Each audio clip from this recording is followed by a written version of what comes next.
What you're looking at in front of you are the three original Magpul PMag 15 GL9 magazines. Basically what that is the PMag's version of the Glock 19 magazine. They are 15 rounds. They are non-metal lined. They're made of polymer. So I started this journey back when I had about 2,000 rounds through my Glock 19. And now I'm on the doorsteps of 5,000 rounds. And so that means that these magazines have close to 1,000 rounds fired through each of them, for a total of almost 3,000 rounds. Figured I would do a kind of a final review on them. My overall impression of these magazines is very positive. For the price that I paid for them, I'm happy with their performance.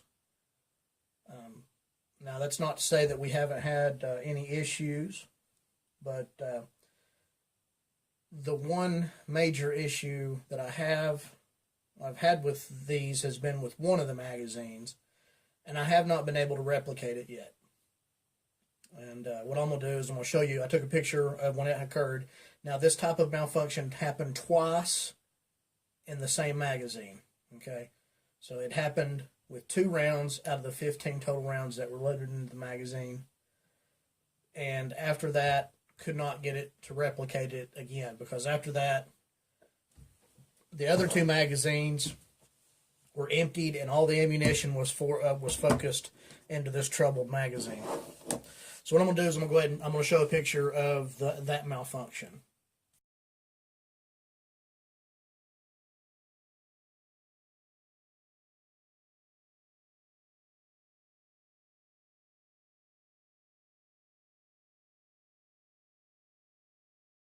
Not sure what they call that malfunction.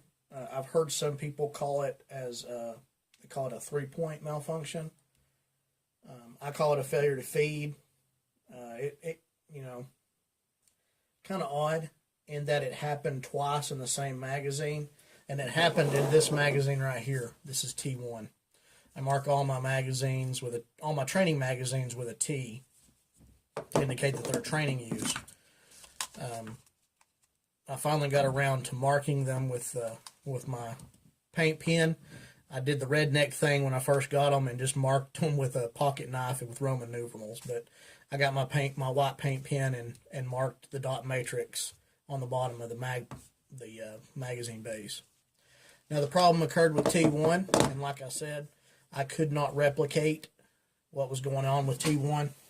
It happened twice in the same magazine, and from what I theory, all right, just stay with me here.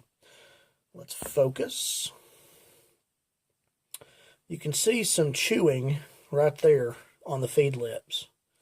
And it kind of makes me think that, because they line up right there with the rim.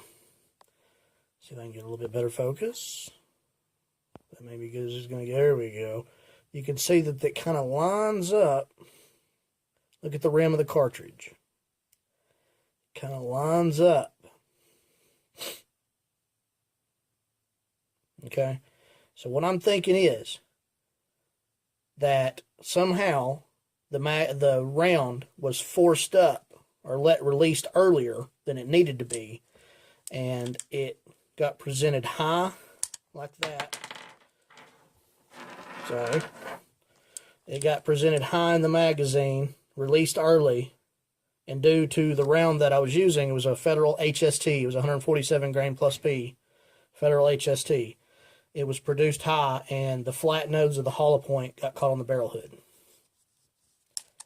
Happened twice in this magazine,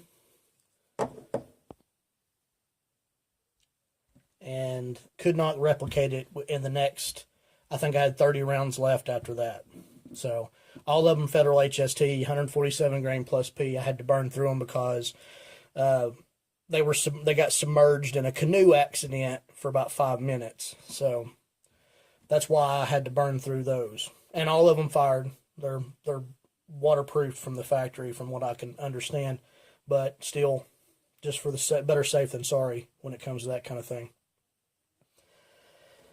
Have not been able to replicate it since with ball ammunition. Of course, I don't have a lot of hollow points to burn through. I have fired probably about an additional 100 rounds of hollow points of different manufacturers, different bullet profiles through these magazines, just burning up old carry ammo that I had accrued over the last couple of years.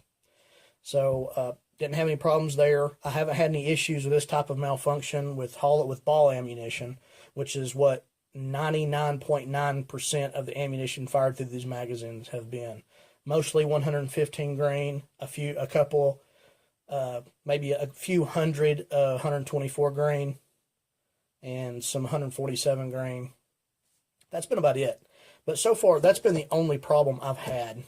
And like I said, the mag still works. It's not doing it anymore. It couldn't get it to do it in the last 30 rounds of those HSTs. So I'm just not really sure. So anyway, I'm just going to kind of show you after. There's no deformity here in the recess for the mag release. The plastic or the polymer or whatever you want to call it that they're using is pretty tough. It's not deforming, not rolling, anything. I've used these on hardball, used them on gravel. The base plates are pretty tough.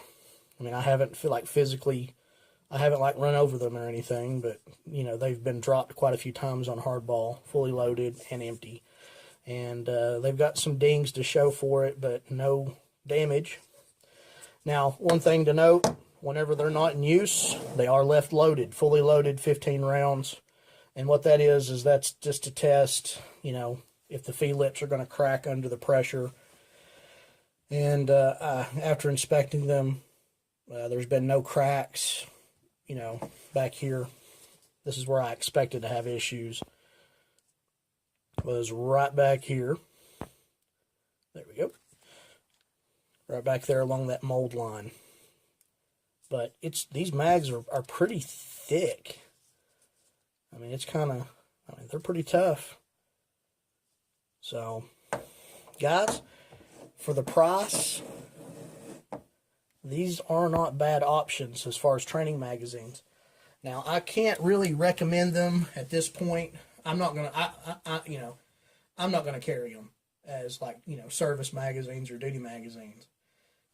If you choose to, I haven't, there's been no issues other than that T1 magazine and the HSTs.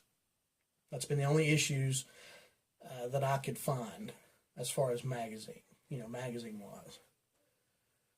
There have been a few malfunctions, but they've been because of like an out-of-spec cartridge case for maybe a reload or something. But most of them have been related to ammunition quality. So the cheapest I have found these for has been with DSG Arms whenever they have a sale. Now the thing with DSG Arms is you have to have an account with them. You have to sign in and get their emails and have an account with them. And to get the prices, to get the emails and to get the prices that they send out in the emails. If you see a price from an email and you don't have an account, then you're not going to see that lower price. So I highly recommend you sign up with them. They do have some pretty good deals. They have a lot of great magazine deal packages, like 10 mags. Like the last one I saw for Thanksgiving, they had 10 Magpul Gen 2 magazines, AR-15 magazines, 10 for $89.99. And that, to me, that's pretty straight. So check out them. Wait for their deals. I bought the last 3 or 4 of these type mags. I've got 3 or 4 more of these that are still in wrapper. I got them for like $11 and something cents. Well, it was under $12. And for a training magazine, you can't really beat that.